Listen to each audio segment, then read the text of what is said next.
Welcome back, Nerd Squad. My name is Roy Destroya, and this is Top 10 Nerd. We have already done the times Marvel stole from DC video a while back, and a ton of you were hoping for a video looking on the flip side. Rest assured, DC is not innocent of sneaking ideas from their competitor. So here it is, let's take a look at the top 10 times DC stole from Marvel.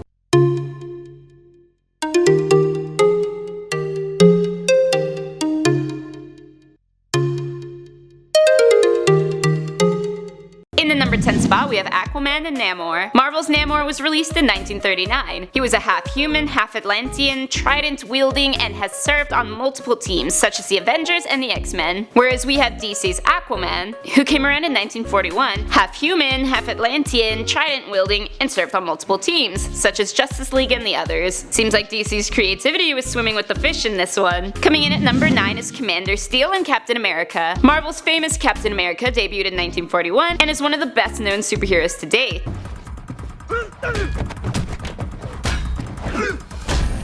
Now, DC's Commander Steel of 1978 was a creation of Captain America writer Jerry Conway, who wrote a 5-issue series about the hero that never really took off. Though he may not carry a shield, the physical similarities between the two are striking, the color scheme of their costumes to the abilities of superhuman strength. Things got even weirder when Commander was renamed Captain Steel in the New 52. Next up at number 8, we got Atomic Skull and Ghost Rider. Marvel debuted Ghost Rider in 1972. He is a hellfire-consumed stunt cyclist who offered his soul to the devil to save the life of his dad. On the other hand, we have the first Atomic Skull, Albert Michaels, who DC published in 1976. The gene bomb that created me, it's still going off.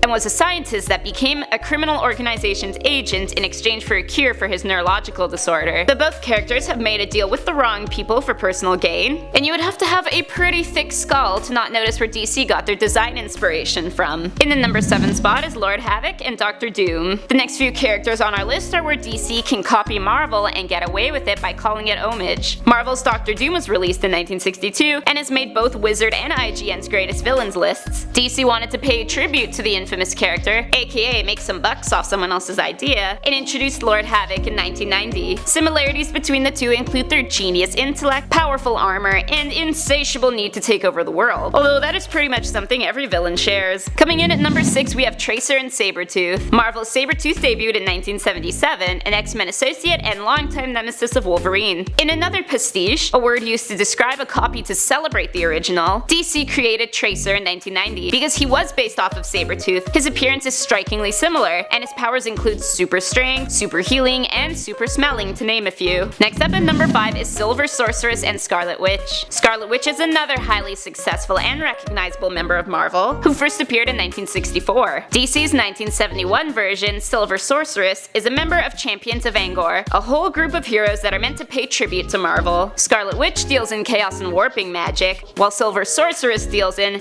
you guessed it, sorcery. Even the names are a match, with Silver Sorceress also being a nod to Wanda's brother, Quicksilver. Up next at number 4 is Black Racer and Silver Surfer. Marvel's Silver Surfer debuted in 1966, and what makes him most memorable is the fact that he can travel space with a super fancy surfboard that is linked to him through his mind. Then DC came out with Black Racer in 1971, and something looked vaguely familiar, other than similarities in their names. Instead of a surfboard, or it could also be looked at like a snowboard, Black Racer uses skis to get around. Lo and behold, they were both created by Jack Kirby, explaining the similar affinity for snow sports. In the number 3 spot, we have KOBRA and HYDRA.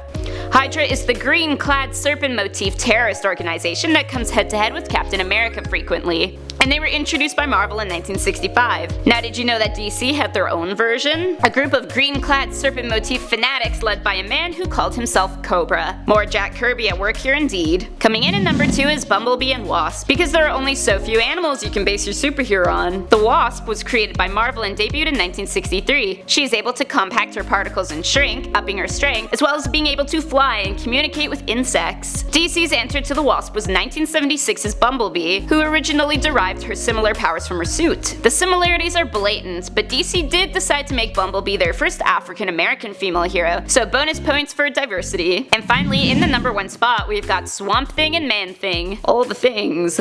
They're both composed of vegetable matter, they're both large and strong and otherwise horrific, except Marvel's Man Thing came out 2 months ahead of DC's Swamp Thing in 1971.